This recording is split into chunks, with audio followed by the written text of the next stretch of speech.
Good morning, everyone, and welcome back to my 21-day manifestation challenge. I hope you're all doing well with it. Today I'm going to answer some questions which have come up for people, and you can keep them coming and I'll do them every few days. So on another note, on a housekeeping note, if you're finding these videos useful, would you consider please subscribing to my YouTube, because I really would like to get that little channel going. I've got plans, so thank you if you do. I'm just going to have to refer to my notes for the questions. I'm trying to re-jog my memory. Okay, the first question is, can you manifest more than one thing? And the answer is yes, absolutely. I would suggest, though, when you first start manifesting, is to write down everything, and I mean absolutely everything that you can possibly think of, because this is beginning to give it shape. The very fact that you're thinking of it is energy. Writing it down jotting it down on a piece of paper, more energy. Beginning to really just give every single one a bit of thought. How will you feel when you get it? How is it going to? What change is that going to make in your life? How is it going to impact upon you and others? So have a think about that, and do your list. Now, I would actually suggest leaving the list for a day and then going back to it. You might add some more to it. That's fab, not a problem. But then bullet point it in order of importance. And play around with this. I would give this a little bit of time. I would go back to it in another 2 days. And then I'd see, does the list of importance still stand? Are you going to change anything? Are you going to move number 4 to number 2, number 2 to number 5? Whatever, it's your list.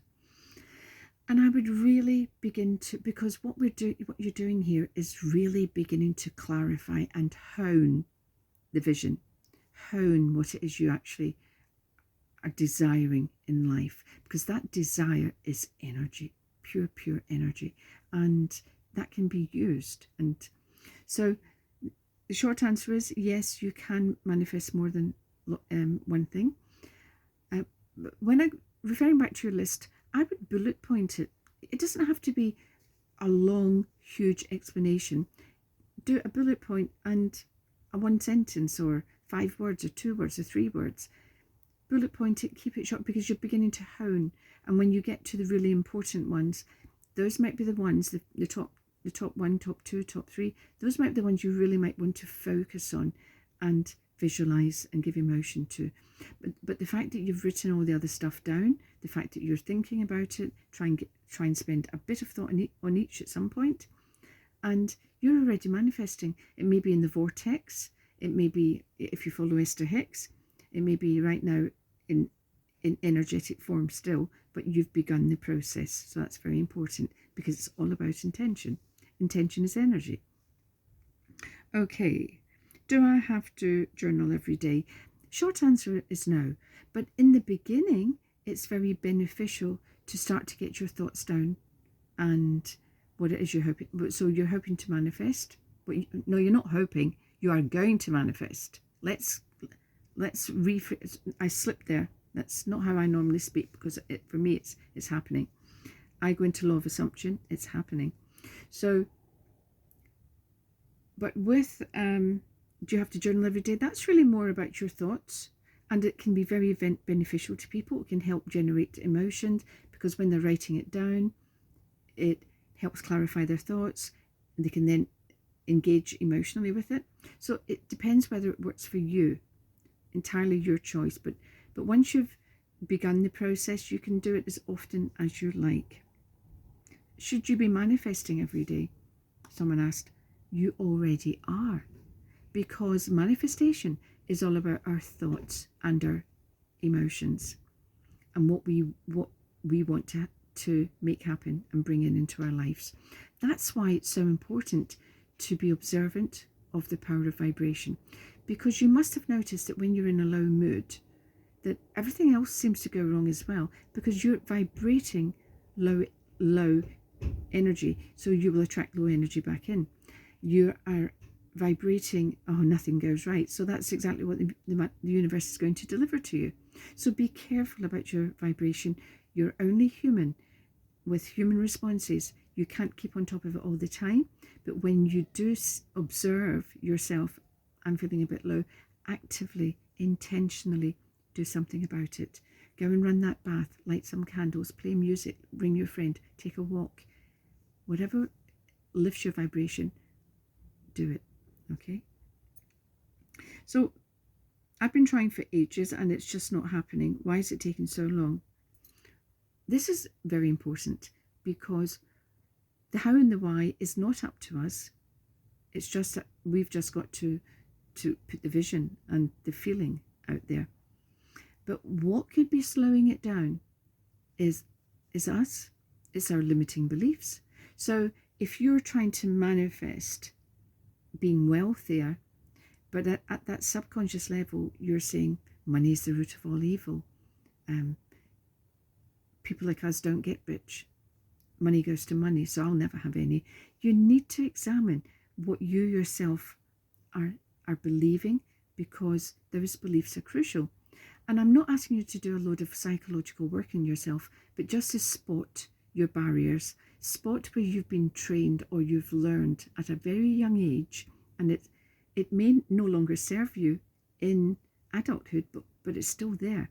And sometimes, and you don't need to do masses of work, sometimes observing it and thinking, oh wow, I didn't even realize I thought that, and then beginning to challenge that when it comes up again. Just say, oh, that's my poor belief thing going on there. How can I challenge that? Well, you can evidence check it. What evidence can you bring to support it or dispute it? What evidence can you find that will really start to make sense, because you're reality checking the validity of a belief you hold? Sometimes that's enough. Energetic cord cutting can help. But this is why I often say, for the example, the moon in tarot, it can sometimes be a two-way card, but it's always hugely beneficial, because when we're in shadow, we bring that into the light, it dissipates. And it really is quite simple, but you've got to do that little bit of work. Okay, so if I want a new job, should I stop trying so hard? I've been going for all sorts. Okay, right. First and foremost, okay, so you want a new job. This is what a lot of people find slightly complicated, because we have to do the manifestation, but then we sort of have to let it go. And how do we let it go? Is we stop thinking about it emotionally. You can always go back to your vision board. You can go back to your journal, and you can rehone it. But when we engage with it emotionally, and it's an emotion of why hasn't it happened yet? Well, what are you vibrating there? You're vibrating lack. So this is what we have to avoid. When we're in that negative or doubting, oh, when is it ever going to happen? It might feel innocent. I'm only asking a question, but what you're vibrating is, it hasn't happened. I don't have. It's missing. There's a shortfall in my life. I'm in lack. And remember that word lack. It's only 4 letters, but it's extremely important. And I had to do a lot of work on myself for this one. So, and to counteract that, go back to gratitude. Really focus on what is going well in your life, what you do have, and really go back to basics. Even if it means I've got 2 functioning legs that I can get up and move around with. I've got eyes that I can see. I can read a book. I can enjoy a book. Go back to real basics, because we are in quite a privileged society, and we can forget quite easily. And it's easy for us to slip into lack because we don't have the latest designer outfit, or the Jimmy Choos that your friends got, or the fancy car your neighbours just got, or the extension your neighbours just is in the process of having. We need to ground ourselves sometimes and go back to basics. And the basics of gratitude can work wonders for our manifestation. And as I said yesterday, when we're in gratitude, we are in abundance, because we're focused then, what I have, and I'm grateful, thank you. So Hopefully that answers that. And the last one here, can you influence the outcome for someone else? This was a particular lady, she'll know what it is. The answer is, for me, yes, but you can't guarantee it, because you can contribute energy. You can energetically have some influence in something, even though it's someone else's. But if they don't want it at a subconscious level, if, for example, you want somebody to stop gambling and you're manifesting like mad for them to just waken up and switch off their gambling bug, but if deep down they don't want to stop gambling, it's not going to happen. Now, I'm a great believer in Joe Dispenza's work, so yes, all energy goes somewhere and does something. So you can make a difference. So if the person was in doubt, oh, I hope I pass, but I'm not sure, your energy can tip the balance. So I would, yes, but be aware that human free will is very, very powerful.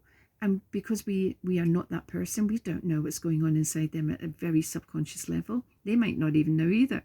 So just be aware, yes, you can make a difference, but it's never guaranteed. Okay, so I hope that helps for today. And as you can see, I am in a low mood. I've had all sorts of things go wrong, and I have to practice what I preach, because I had to really take time out to lift my vibration, even to get the video going. So bye for now. Take care.